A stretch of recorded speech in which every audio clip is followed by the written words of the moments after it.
Pemirsa jamaah calon haji yang menunaikan ibadah di Masjid Nabawi ini dapat mengikuti berbagai kajian yang dibawakan syekh, ulama, dan ustadz yang terpilih. Ya, siapa sangka ternyata ada kajian yang dibawakan Ustadz asal Indonesia asli Kampar Riau yaitu Ariful Bahri.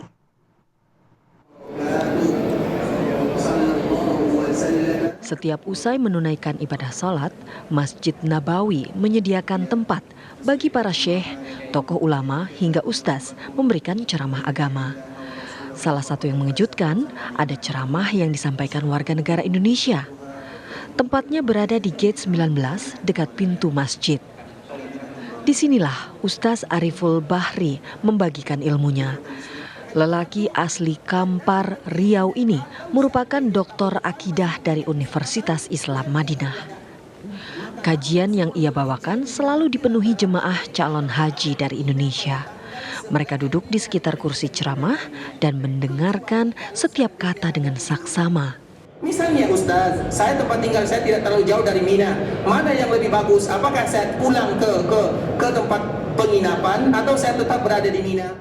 Ustaz Ariful Bahri bisa memberikan ceramah di sini karena dipilih oleh pengurus Masjid Nabawi berdasarkan kriteria dan seleksi yang ketat. Apakah untuk orang yang melaksanakan ibadah haji atau untuk melaksanakan ibadah umroh atau untuk semuanya? Apakah ada perbedaan antara orang haji dengan umroh? Ada atau tidak? Yang tentunya ada kerjasama dengan kampus Universitas Islam Madinah. Kemudian alhamdulillah karena taufik dari Allah, kita termasuk di antara salah satu yang terpanggil. Apakah ada proses seleksi atau kriteria tertentu, Ustaz? Tentu pasti ada, tapi itu masalahnya antara Masjid Nabawi dengan kampus. Jadi kampus yang ditugaskan untuk menyeleksi, kemudian dari pihak kampus mereka menunjuk nama-nama, kemudian diberikan nama-nama tersebut kepada pihak Masjid Nabawi. Kemudian setelah nama-nama tersebut diberikan ke pihak Masjid Nabawi, maka Masjid Nabawi memanggilnya, kemudian diinterview, ditanya, ada tempat khususnya di bagian kanan Masjid Nabawi karena memang ada namanya Ar-Ri'asah Al-Ammah li Syu'unil Masjid Nabawi. Ada memang markas khusus bagi Masjid Nabawi untuk mengatur semua kegiatan yang ada di dalamnya. Lakum a'malakum wa yaghfir lakum dzunubakum wa man yuti'illaha wa rasulahu faqad faza fawzan 'azima. Ustaz Ariful kerap membawakan ceramah tentang ibadah haji. Ia juga terus memotivasi jemaah agar terus menebar kebaikan dan beramal saleh. Dari Madinah, Arab Saudi, Andromeda Mercury, Fauzi Abbas, TV One mengabarkan.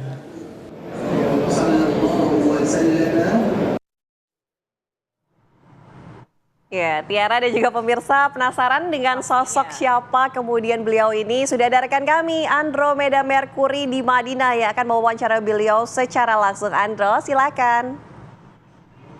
Assalamualaikum warahmatullahi wabarakatuh. Terima kasih banyak Ana dan juga Tiara. Saat ini saya berada bukan di Masjid Nabawi, tapi langsung kita jemput ke kediaman Ustadz Ariful Bahri. Ini posisinya di ujung Tanah Haram, persis di samping kampus beliau, di kampus Universitas Madinah. Saya akan ajak Anda karena ini istimewa. Kami kemarin sempat kaget waktu tiba di Masjid Nabawi, kok ada yang ceramah bahasa Indonesia. Ketika kami lihat, Masya Allah luar biasa jemaah yang berkumpul, mayoritas orang-orang Indonesia, sepertinya paling banyak di jam usai sholat maghrib. Langsung saya ajak Anda untuk berbincang dengan Ustadz Ariful Bahri. Assalamualaikum. Assalamualaikum warahmatullahi wabarakatuh. Masya Allah luar biasa Pak Ustadz, kami dijemput dari Nabawi langsung ke kediaman Ustadz. Alhamdulillah. Baik, Ustadz, kami ingin tahu Ustadz, bagaimana perjalanan Ustadz sampai akhirnya bisa mengisi kajian ceramah di dalam Masjid Nabawi Ustadz? Masya Allah, barakallahu fikum. Alhamdulillah, wassalatu wassalamu ala rasulillah amma ba'du. Tentunya senantiasa kita memuji Allah Subhanahu wa Ta'ala, karena bagaimanapun semua nikmat yang ada pada diri kita tidak boleh kita sandarkan kepada diri, karena semuanya bersumber dari Allah Subhanahu wa Ta'ala. Sambil duduk boleh Ustadz ya? Boleh. Baik. Kita tahu dulu, di antara salah satu cita-cita anak-anak kaum muslimin adalah ingin kuliah di Universitas Islam Madinah. Karena di sini terkumpul kurang lebih 170 negara, dan itu semuanya biaya siswa 1000%. Kalau kita biasanya berbicara 100%, kalau di sini biaya siswanya 1000%. Artinya Masya Allah betul-betul, bahkan di antara keajaibannya, untuk orang luar yang tadi 170 negara, itu dibiaya siswakan oleh atau digratiskan oleh pemerintah yang ada di sini. Tapi untuk orang Arab sendiri bayar. Jadi untuk orang Arab sendiri dia bayar, bahkan dulu pernah kami kumpul dengan rektor, kemudian rektor mengatakan, kenapa orang luar itu mereka tidak bayar? Apa kata rektornya? Mereka adalah tamu kita. Jadi kami bertamu di sini ada yang 4 tahun, ada yang 8 tahun, maksimal 15 tahun, sampai program S1, S2, dan S3. Dan Alhamdulillah kami termasuk salah satu tamunya. Dan Alhamdulillah kami masuk di sini kurang lebih pada tahun 2008, kurang lebih 15 tahun yang silam. Relatif sudah lama Ustadz ya. Sudah lama Alhamdulillah, ya kita mengikuti program sama dengan pelajar mahasiswa yang lainnya. Kemudian antara Masjid Nabawi dengan kampus Universitas Islam Madinah, 2 hal yang tidak terpisahkan. Karena pengajar yang ada di kampus itu juga pengajar yang ada di Masjid Nabawi.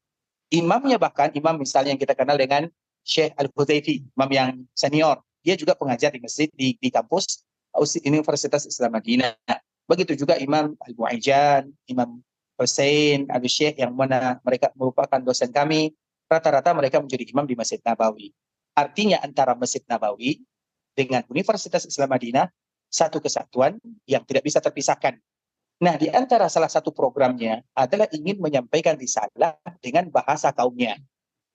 Karena kita tahu yang datang ke Masjid Nabawi itu dari semua penjuru dunia. Kadang-kadang mereka ingin mengambil faedah darinya. Tidak mungkin mereka paham semuanya bahasa Arab. Maka di sana diletakkan ada yang berbahasa Urdu, bahasa Inggris, bahasa Turki, bahasa Indonesia, Melayu, dan semua bahasa. Dan itu bukan hanya ceramah saja, itu seperti khutbah Jumat. Kemudian begitu juga ada di pintu-pintu Masjid Nabawi itu disediakan penterjemah dari berbagai macam negara, dan itu adalah tujuannya demi membantu para jemaah terkhusus tamu Allah yang umroh ataupun yang melaksanakan ibadah haji untuk menyelesaikan hajat dan permasalahan yang mereka hadapi selama mereka ada di tanah suci. Termasuk Ustadz yang terpilih di antara sekian banyak itu. Nah, di antara salah satunya adalah ceramah yang sifatnya resmi di dalam Masjid Nabawi. Kalau tadi kita sebutkan secara umum, di bagian pintunya, di bagian luarnya, sebenarnya banyak titik yang disediakan oleh pemerintah untuk membantu para jemaah, terutama bagi mereka yang tidak pandai bahasa Arab. Nah, di antara salah satunya adalah bagian ceramah. Nah, bagian ceramah ini dulu sudah diampu oleh senior-senior kami, Ustadz Firanda, Ustadz Abdul Rai, Ustadz Anas Burhanuddin, dan Alhamdulillah mereka terpilih menjadi penceramah di Masjid Nabawi. Ustadz Anas Burhanuddin setelah Asar, Ustadz Firanda setelah Maghrib, dan Ustadz Abdul Rai setelah Isya. Kemudian Alhamdulillah 3 doktor ini mereka pulang ke kampung halaman untuk menyampaikan visi dakwah, risalah. Kemudian tentunya estafet dilanjutkan. Dan Alhamdulillah Allah jadikan kami salah satu di antaranya. Masya Allah, dari sekian banyak pelajar Indonesia yang ada di Madinah menuntut ilmu, itu ada proses seleksinya Ustadz? Proses seleksi, mungkin klasifikasi, kami yakin sangat ketat sekali, sangat selektif penguasaan, mulai dari bahasa, mungkin tahfiznya dan macam-macamnya, seperti apa Ustadz? Barakallahu fiikum, kita tahu pelajar yang paling banyak di Universitas Islam Madinah adalah dari Indonesia, yang mana kami di sini kurang lebih 1.600 mahasiswa. Dan itu semuanya sebagaimana tadi yang kita sebutkan, beasiswa 1000%. Mulai dari kita berangkat sampai kita pulang itu gratis, dan mereka yang tanggung. Tiket pun mereka yang tanggung. Bahkan zaman kami, tiket ke kampung halaman itu mereka yang tanggung. Allahu Akbar, itu merupakan nikmat yang kita syukuri untuk negara yang ada di sini. Kemudian, bagaimana kita bisa menjadi di sana? Itu sebenarnya tidak ada terstruktur. Karena bisa jadi peraturan berubah-ubah. Di zaman senior kami, mereka terpilih caranya seperti ini. Di zaman kami, cara terpilih seperti ini. Dan yang kami ketahui, karena informasinya tidak ada yang valid, artinya itu semua taufik dari Allah Subhanahu wa Ta'ala. Sama dengan orang yang melaksanakan ibadah haji, yang kaya banyak, tapi banyak yang berangkat itu adalah orang-orang yang tidak berpunya. Yang kuat banyak, tapi yang berangkat itu mereka yang diberikan rezeki oleh Allah. Artinya betul-betul taufik dari Allah Subhanahu wa Ta'ala. Begitu juga kami mengisi, bukan karena kami pintar, bukan karena ini, tapi karena karunia dari Allah Subhanahu wa Ta'ala. Pemilihan pasti, tapi bagaimana cara memilih itu adalah urusan antara kampus dengan Masjid Nabawi. Jadi memang kita ada penilaian khusus ya? Secara banyak, secara detail.